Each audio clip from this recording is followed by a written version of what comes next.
So we're here at the Kingsgate Hamilton, and I'm going to interview some teachers and science personnel who've been to New Zealand having a look at earth science.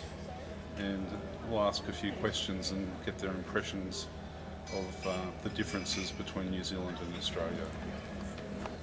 So we're here talking to Joe from ESWA. I've got a few questions for you, Joe. In terms of earth science, what can you see in New Zealand that you can't see in Australia? If you have a long time, I can tell you the full list.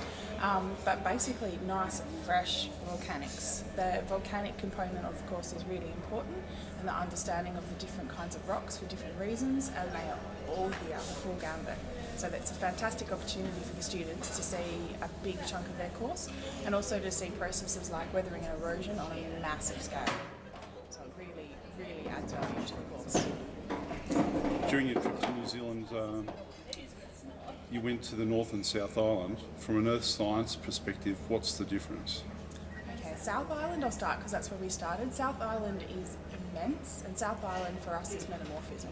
And metamorphism is not always, particularly for our West Australian students, easy to understand because our rocks are heavily weathered. So to see fresh metamorphism and on a grand scale is huge for me, as well as mountain building and of course glaciers. We don't get glaciers at all. North Island is volcanics, so nice fresh volcanics, and to be able to point at cinder cones and stratovolcanoes and say this is what it looks like in real life, this is what it looks like in real life, and to stand on a live volcano is just incredible. It covers so much of the course.